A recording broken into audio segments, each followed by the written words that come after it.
Hello and welcome to Susie B's Moonphase gardening schedule.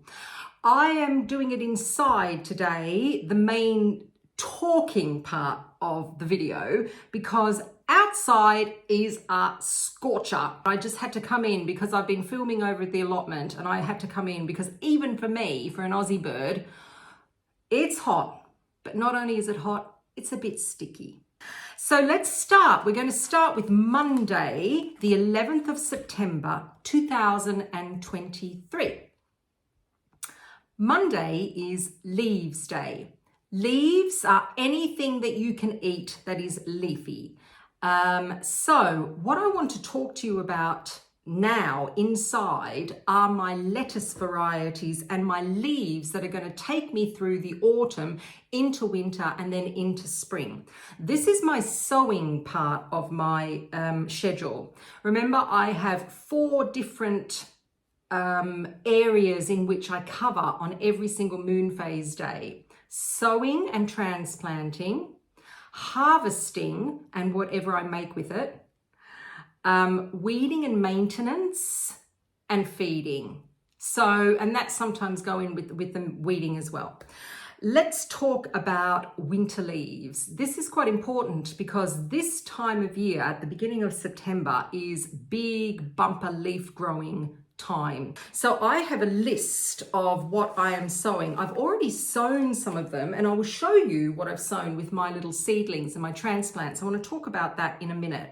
But I just want to quickly go through these lettuce and why I am growing them. So when I harvest my lettuce, especially in summer, I harvest the leaves from the outside to the inside. I always leave the head, the middle core part of the lettuce growing, and I harvest the leaves from the outside. And that's because lettuce grows very fast in the summer, spring, summer, autumn. We then get a stop of growth kind of mid-December and into January. So they stop growing, and that's when I start harvesting full heads, because it's no use me taking the leaves off. I'm not going to get any growth from the center. So I want enough lettuce for that time, for January, December, January, and maybe into February. End of February is when things start growing again. I want heads of lettuce, and I want quite a lot of lettuce that I can then harvest the whole lot. So my varieties that I am sowing now are, and this is all happening on Monday because it's Leaves Day.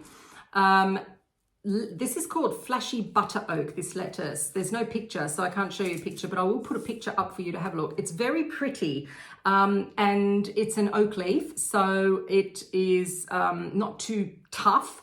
And I'm hoping that this will take me through to December, and I can harvest the leaves of those. That's one. The second one, I grow that all summer. The second one, so now we're starting to get into my cold weather lettuces. And this here is called Parella Rossa, this lettuce. I'm hoping to get full heads of this in December and January. So I'm pushing this on because this is a really nice lettuce to grow. So is the next one. This is the one that I grow most, well, all the cold weather really. And this is the Grenoble, red Grenoble. This lettuce is a great lettuce to have in the winter. As we get to spring, I sometimes take the leaves off when they start to grow again, the lettuces. So that's my next one. The next one, which I've actually sown already, this is one of my favorites. This is a butterhead, and this is called Brighton. Again, I'll put a picture up because it hasn't got any photos. So this lettuce is one of the fastest growing, full-headed butterhead lettuces that you can get for winter and early spring. It is great, this lettuce. So I grow a lot of this. The next one, so these two are Salanovas. If you don't know what Salanovas are, they're a kind of commercial variety that are sold where you can use the outside leaves. They're very popular. They grow very fast. And so you can keep harvesting the leaves on the outside, and that's why commercial growers grow these. And one is called Barlach. There's all these, I'll show you a photo of that. There's all numbers behind next to them. And the next one is a cos. And this cos is particularly good for the winter, and it's called Victorinus. Another one that I'm growing is another butterhead, but it's a red butterhead, and it's called Roxy. Again, I'll put another picture up. That's another really good one for cold weather. And my last one for cold weather at the moment is called Besson Rouge. There's a picture. Another great lettuce. Butterhead lettuce. So they're the ones that I will be sowing on Leaves Day. I sowed some today and I'm sowing them tomorrow. The other leaf that's really important for this time of year for cool weather is the Asian leaves. And I particularly like the pak choys. Red pak choi, I will show you out there. I've got some really nice little seedlings coming. Another one called Joy Choy. This is quite a large pak choy and it grows beautifully at this time of year. Very fast grower. And of course, tatsoi. That's another thing that I grow quite a lot of. I will show you. I've had to pot those on. I did have them as little seedlings, and I've had to pot them on in 9cm pots because the seedlings weren't looking great. They were getting a little bit eaten. So they've been put into 9cm pots. And the other leaf that I'm adding to this mix now is rocket. I'm going to do a sowing of rocket. I am going to do I'll do a pot of the mixed wild and cultivated. Then I'm going to do this variety here called Apollo from Mr. Fothergill's. That's meant to be very good. And then I'm going to put in the wild rocket because that does last through the colder months. And last of all, because my spinach that I planted in the garden, the rubina, the red spinach, has bolted, I am having to do another tray of spinach. And I am going to do another tray of the giant winter. I've got a tray out there that looks beautiful. I will show you in a minute, and I will do another tray of the giant winter. And that is my sowing. It's a very exciting time. I love Leaves Day because there's always something to sow. So my large veggie pod is my holding area for a lot of my seedlings at the moment. And let's have a look at some of the leaves. Even though some of these winter radishes are starting to get quite large now, so I'm going to have to move these seedlings. This is the Brighton lettuce that I was telling you about here. Germination is pretty good. Let's just move that. That's the Brighton lettuce. We have, that's my red pak choy here. That is the tatsoi there. That's my next lot of tatsoi. I'll show you my first lot of tatsoi. Yeah, see, these leaves are starting to come over and everything's starting to get a bit leggy, so I'm going to have to move this out. Here is some claytonia. Here, that's coming up. That's very slow to germinate, but germination's not too bad. Let's go and have a look at the rest. So here is the tatsoi that I was telling you about that looked a little bit, dodgy because it was being eaten, but it's come good now. I've got 2 per pot and some I've got 1 per pot. As they get a little bit sturdier, I am going to snip out the bottom of one of them. I snip it off at soil level. I don't pull it out, I snip it off. And so they are going to be ready soon. Let's have a look underneath the bottom. A few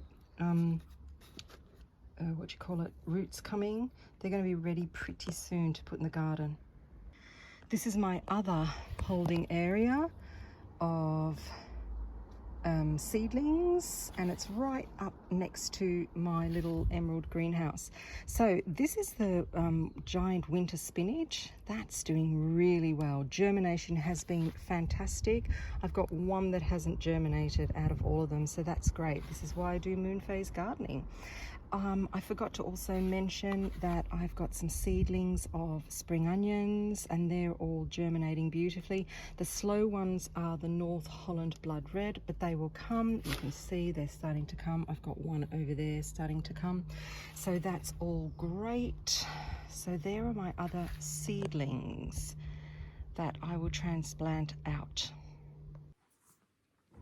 For my harvesting of leaves, I am keeping on top of my herbs, and in particular the basil, because it will get cold eventually and quite quick. The basil's going to stop growing. So I need to harvest as much as possible so I can then either freeze it, dehydrate it, put it in oil, however I'm going to do it. But I need to do it and keep on top of your basil harvests.